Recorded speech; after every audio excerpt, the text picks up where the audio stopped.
రెండేళ్లు పూర్తయింది. కూటమి ప్రభుత్వ పనితీరు మీకు ఎలా అనిపించింది? ఏమీ లేదుగా, ఏమీ లేదు. నిన్న కూడా ముఖ్యమంత్రి మాట్లాడుతూ జగన్ కి మించిన రెట్టింపు సంక్షేమం ఇచ్చేసామని చెప్తున్నారు. ఎక్కడ ఎక్కడ ఏ ఊర్లో పథకాలన్నీ ఇచ్చేస్తున్నాం అన్నారు. ఏ ఊర్లో? అందరూ జనాలకి. నిజమా? నేను నా ప్రశ్న వాస్తవంగా జరుగుతున్నాయా? లేదు లేదమ్మా, లేదన్నా. మరి ముఖ్యమంత్రి స్థాయిలో ఉన్నాయని అలా చెప్తున్నారు జగన్, ముఖ్యమంత్రి చంద్రబాబు నాయుడు గారు. బేసిక్ గా ఆ క్రెడిట్ చోరీ చేసే అతను. ఓకే, ఆయనకు అంతకంటే ఏం రాదు. అర్థమైందా? పథకాలు ఇచ్చింది జగన్, గవర్నమెంట్లు పెట్టింది జగన్. మా తప్పు ఏమైందంటే లాస్ట్ గవర్నమెంట్లో మేము చేసింది చెప్పుకోవాలా. మా ఎమ్మెల్యేలు వాళ్ళని తిట్టి వీళ్ళని తిట్టి ఇట్లా చేశారు తప్ప చేసింది చెప్పుకుంటే ఏ స్టేట్లో ఉన్నాయి 17 గవర్నమెంట్ కాలేజీలు, మెడికల్ కాలేజీలు, 17 ఫిషింగ్ హార్బర్లు, 7 పోర్ట్లు ఎవడు కట్టాడు? ఇది చాలదా? సచివాలయాలు అవి చెప్పుకోవాలా, అవి చేతకాల. ఏంటి ఇది చేసేది Jaganmohan Reddy, Chandrababu Naidu?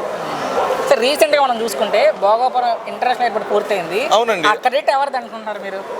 Obviously Jaganmohan Reddy. Okay, obviously. కానీ కొబ్బరికాయ కొట్టింది నేనే, గుమ్మడికాయ కొట్టింది నేనే అంటారు చంద్రబాబు నాయుడు గారు. కొబ్బరికాయ కొట్టింది, శిలాపలకం వేసింది, ఇప్పుడు అక్కడే ఉందండి.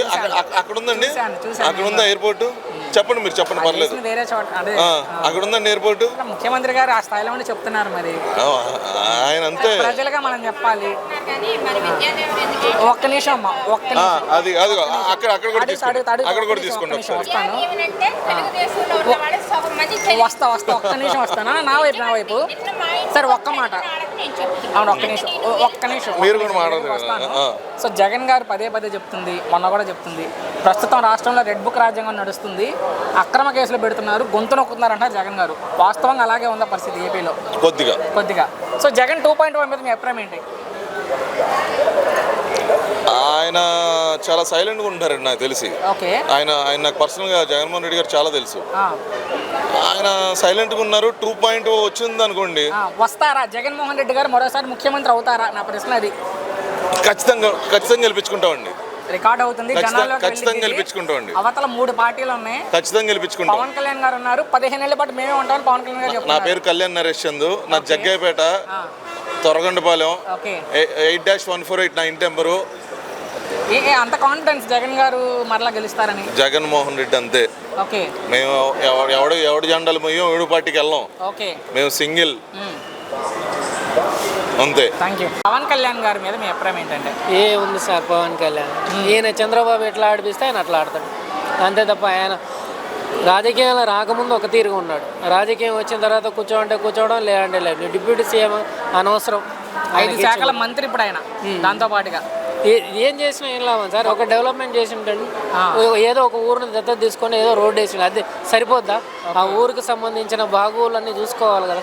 అక్కడ ఎడ్యుకేషన్ ఏంది, వెనకబడ్డ వాళ్ళని తీసుకున్నాడు, పర్వాలేదు. వాళ్ళకి కావాల్సిన ఏంది, విద్యా తరంగా అయినా ఆహార తరంగా అయినా ఏమైనా కల్పిస్తున్నాడా? మనం విజయ్ గారు లాగా ఆయన స్ఫూర్తి తీసుకొని సింగిల్గా వెళ్తే పవన్ కళ్యాణ్ వచ్చే ఎన్నికల్లో రాడు. తమిళనాడులో విజయాలైతే ముఖ్యమంత్రి అయ్యారు.